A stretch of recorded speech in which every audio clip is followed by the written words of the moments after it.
Estamos de volta com as últimas informações do Fluminense nesta segunda-feira chuvosa, fria aqui no Rio de Janeiro, mas a gente está sempre te atualizando com as últimas notícias do Flu, que enfrenta o Atlético Paranaense no próximo domingo, adversário direto nessa briga pelo G4, para se manter no G4 do Brasileirão, e a arbitragem definida para o confronto que vai ser às 11 da manhã na Arena da Baixada. O árbitro será o Felipe Fernandes de Lima. E foi ele também o árbitro do jogo de ida contra o Palmeiras, lá na Arena Barueri, vocês vão se lembrar, quando ele simplesmente deu a saída de bola para o Palmeiras nos dois tempos, aquela bizarrice. Ele chegou a ser suspenso por 5 rodadas, teve que prestar depoimento no STJD, mas também naquele jogo teve aquele pênalti bem mandrake, que também prejudicou o Fluminense naquela partida. Uma arbitragem tenebrosa do Luiz Fernandes de Lima, por Felipe Fernandes de Lima, perdão. Ele volta a apitar um jogo do Fluminense. A última partida dele tinha sido a derrota para o Inter, né? 2-0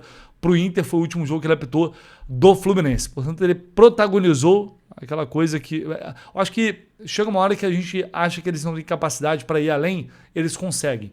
E aí teve toda aquela situação de ninguém falou dentro do campo, o Freitas falou que com o árbitro que o Palmeiras estava dando saída de bola de novo, mas enfim, acabou acontecendo, coisa que não me lembro de ter visto em outro lugar. O Palmeiras saiu 2 vezes com a bola, era portanto o Felipe Fernandes de Lima o árbitro daquela partida. O Fluminense segue se preparando no CT Carlos Sachilho e agora fica expectativa também para a gente saber em relação ao lateral direito Samuel Xavier, que deixou o jogo no final de semana lesionado, o jogo contra o Remo, uma lesão no ombro.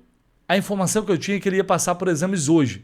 E o Gustavo Tissarri do GE informou mais cedo que realmente ele sofreu uma lesão e que os médicos estavam aguardando os exames de imagem para confirmar o grau dessa lesão, se é um caso cirúrgico como o do Igor Rabelo ou não, se é uma coisa mais leve, mas é fato, o Samuel Xavier vai desfalcar o Fluminense aí nos próximos jogos. Tomara que não seja nada de mais grave. O Igor Rabelo é um caso mais complicado, vai passar por cirurgia, só que por uma decisão dele, ele optou por passar por esse procedimento cirúrgico somente no final do ano para não atrapalhar esse segundo semestre. Então a gente está aguardando a situação do Samuel Xavier. Acredito que até amanhã a gente vai ter uma definição em relação à lesão dele, mas é fato que para os próximos jogos ele não estará disponível.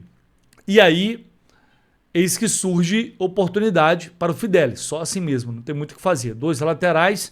O Guga renovou o contrato, se tornou titular do time. Samuel Xavier, muito experiente, vitorioso no banco. Quando o Guga não joga, joga o Samuel. E agora, com o Samuel fora, entra o Fidelis, que eventualmente pode se aproveitar do Guga sendo poupado em algum momento, pensando em Copa Libertadores. Suspensão, lesão, a gente espera que não aconteça, porque você ficar com o lateral também é muito ruim, né? Ninguém vai torcer para lesão de ninguém.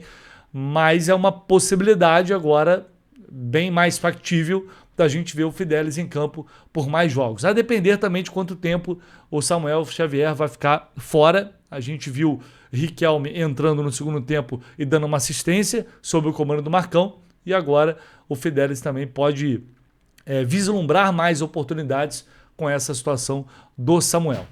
Ao longo da última semana tivemos aquele assunto velho, chato, irritante, que sempre volta à tona quando o Vasco quer mandar um jogo no Maracanã. Eles tentaram mandar o jogo contra o Vitória pela Copa do Brasil, pelas quartas de final da Copa do Brasil no Maracanã, fizeram essa solicitação. A administração do estádio, por parte do Fluminense e Flamengo, negou. E aí, mais uma vez, eles foram para a Justiça tentar um recurso para poder forçar e jogar no estádio. Coisa que acabou não dando certo.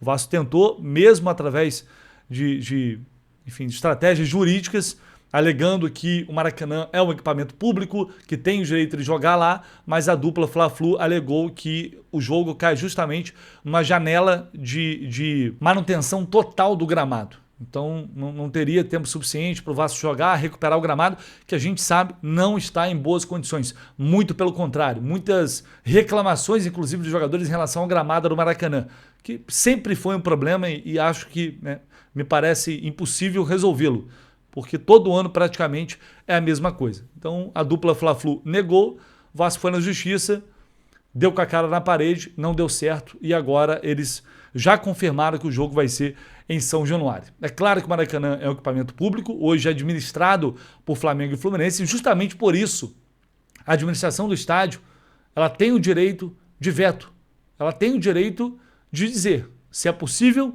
ou não jogar. Até porque o Vasco já jogou em outras situações no Maracanã desde o ano passado. É claro que há de se ter um bom senso, sempre nessa discussão, mas quem investe, quem coloca dinheiro, quem cuida da manutenção no gramado, é Flamengo e Fluminense. É a empresa que administra o estádio, que é liderada pelos dois clubes, que tem representantes dos dois clubes. Não é o Vasco nem nenhum outro clube. O Maracanã ele é um equipamento público, mas que hoje pertence a uma administração liderada por Flamengo e Fluminense. Simples assim. Não é se o estádio estivesse sob ali a administração do governo, é uma coisa. Não é. Tem investimento dos dois clubes para manter o estádio, em diversas situações, incluindo o gramado. Talvez das principais e que gera mais discussão, mais debate, mais problemas também. Então não é chegar, eu quero jogar. Há de se respeitar o calendário e também, porque o Vasco vem e joga e depois não joga mais, aí vai jogar em São Januário. E quem fica um gramado merda para jogar, ainda pior, né, do que já está, é Flamengo e Fluminense. Então dessa vez a justiça finalmente agiu com correção e fez o que tinha que fazer, não julgar como precedente essa ação do Vasco. Olha só, corre na Food Fanatics porque tem reposição da camisa 3 do Fluminense, camisa torcedor, chegou pra gente e agora cupom Jornada 12, tá? Vou deixar o link aí na descrição. Cupom Jornada 12 na Food Fanatics, 12% de desconto, não é 10%. E se pagar no Pix tem mais 10% de desconto. Nessa nova camisa do Flu, terceiro uniforme para 2026. Agora todos os tamanhos, vendeu demais. Alguns tamanhos já não tinha mais disponíveis lá na Food Fanatics, agora já estão disponíveis novamente. Então você aproveita para utilizar o cupom Jornada12, só tem aqui no canal do Léo, ação Jornada, no Raiz Tricolor, só aqui você consegue esse cupom com esse super desconto na Food Fanatics, tá? Então corre lá, aproveite mais uma vez, o link está aqui na descrição do vídeo, você não é obrigado a pagar no Pix, não, só paga no Pix se você quiser, mais 10% de desconto, tá? O link está aí embaixo, só ir lá conferir. E para a gente fechar, me chamou a atenção aqui os números do Hulk, dados do SofaScore, eles compartilharam nas redes sociais, afirmando que o Hulk é líder de participações em gols do Fluminense desde que ele chegou. 10 jogos, 7 como titular, 3 gols, 1 assistência. Ao todo, 4 participações, portanto, em gols. Na verdade, o Serna igualou agora o Hulk, porque o Serna deu assistência contra o Palmeiras, fez gol assistência contra o Botafogo, faz gol contra o Palmeiras, faz gol contra o Rivadavia e faz gol agora contra o Remo também. 4 participações dentro desse mesmo período que o Hulk já estava no time. É o Serna renascendo das cinzas e o Hulk com uma participação razoável, se a gente levar em consideração a quantidade de jogos. A questão é muito mais pelo desempenho, né? Não é só pelos números, mas pelo desempenho. O Hulk começa muito mal. E realmente foi muito mal, perdendo muitos gols. Esses números poderiam ser ainda melhores com as oportunidades que ele teve. Ele desperdiçou chances claras em alguns jogos, coisa que o jogador do nível dele não pode desperdiçar. Chance que não pode desperdiçar.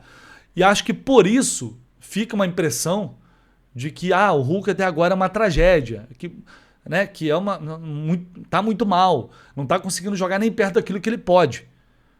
Eu acho que nem tanto lá, nem tanto cá. Esses últimos jogos, do Palmeiras para cá, ele deu sinais de evolução. Eu falei isso recentemente, depois do jogo contra o Remo. Contra o Remo, para mim, foi a melhor partida dele como um todo.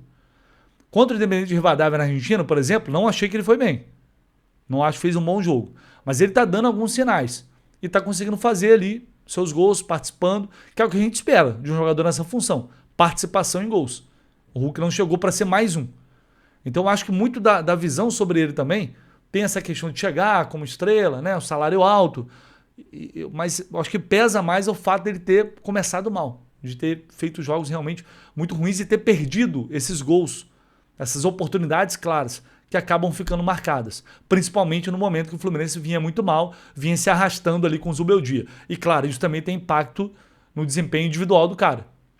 Eu acho que é um bom sinal de evolução, de melhora do Hulk. Tomara, porque ele chegou justamente para isso. Vai ser um jogador importante, decisivo, com gols, com assistências. É isso que se espera de um jogador desse tamanho.